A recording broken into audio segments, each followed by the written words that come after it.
So,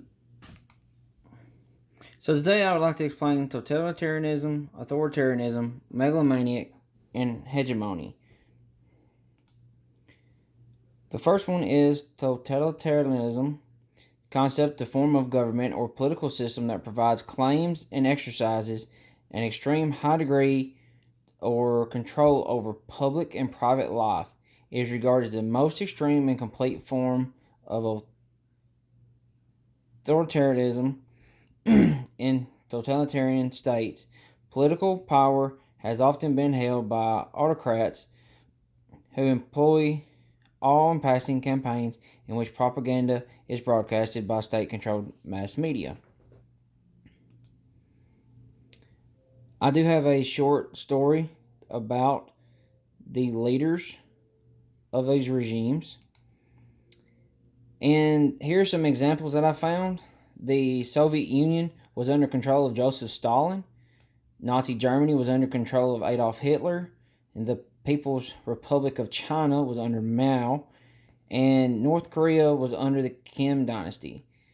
Now, when we think about these leaders, we think that they are tyrants and the people want to overthrow tyranny. And tyranny is by supplementing of political institutions with new ones and sweeping away all legal, social, and political traditions.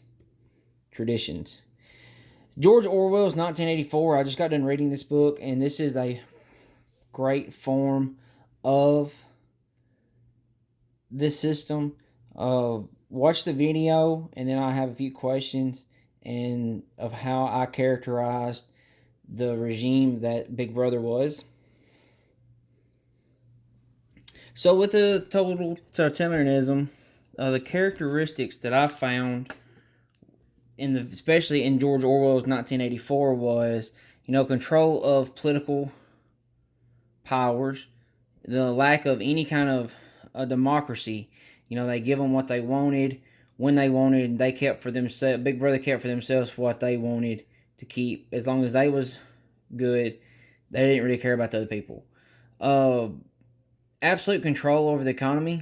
Once again, Orwell talks about how, you go in, you ain't had a new razor in 3 or 4 months and you still don't have one because they don't provide them.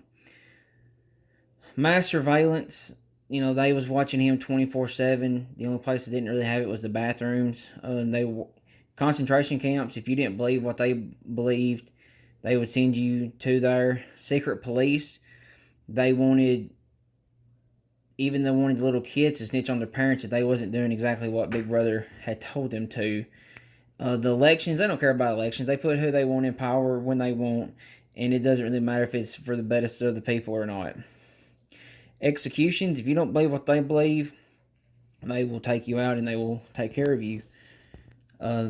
You just come up missing one day and everyone believes that you're gone.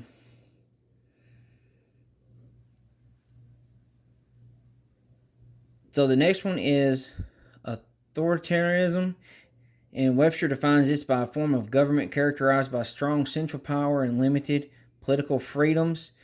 Political science people have also said that they may have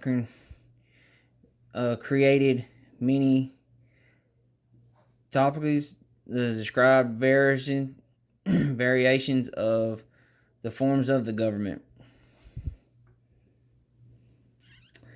In the aristocrat, all it is related to ruler who has absolute power.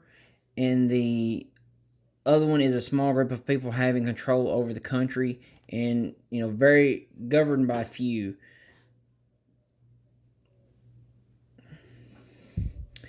There are some benefits and drawbacks from that. The benefits is, it allows for quick decision making, especially in a stressful situation, especially this, what we're dealing with right now with this pandemic. The leaders have to be pretty well on their toes. It offers a clear chain of command and oversight.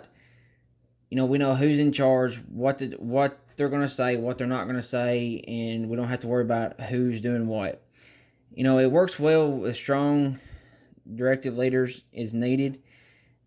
The drawbacks is it discourages group input because what they do is it's my way or the highway, it's my thought or anybody else's, no one else's.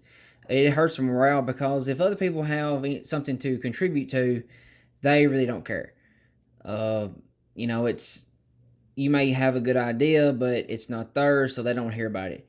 And it also ignores and impairs creative solutions from the people that's under them.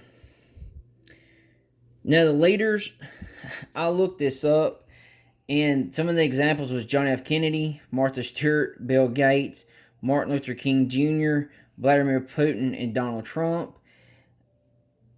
I mean, you have to be, if you're going to be a leader, yes, it does matter about the group and what they think, but it's your decision, and you're the one that's going to be held accountable for the decisions that was made, even if it's under your regime. The difference, I do have a video that explains the difference between the two that we just got done talking about. I think it explains it a whole lot better than what I just did. Megalomaniac is a person who is obsessed with their own power, someone who has unnaturally strong wishes. I do believe that they call this now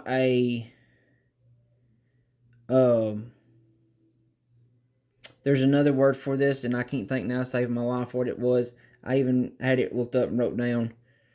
Narcissism. Yes, they consider, they don't even use this word anymore.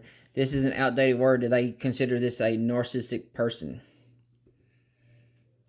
The traits. Here are 7 traits that I found through a well site that I've used quite often for different health pages that I've had to do and papers.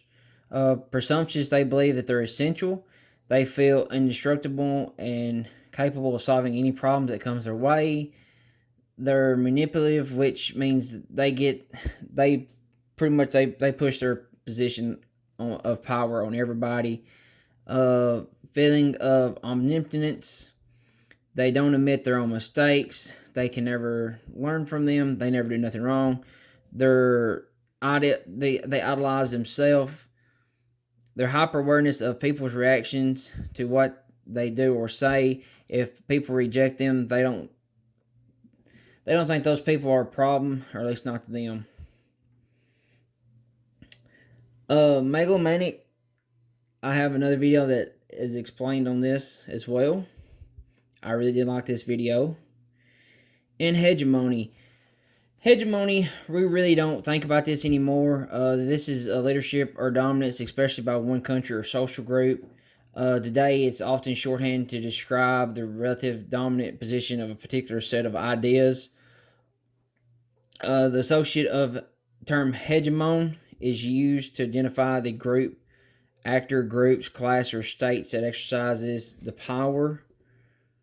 The old ways and days, what I feel really learned about this is a political, economic, and military predominance or control of one state. Ancient Greece, a lot of your ancient cities, Rome was a big part of this. Today it would be China and the places that they dominate.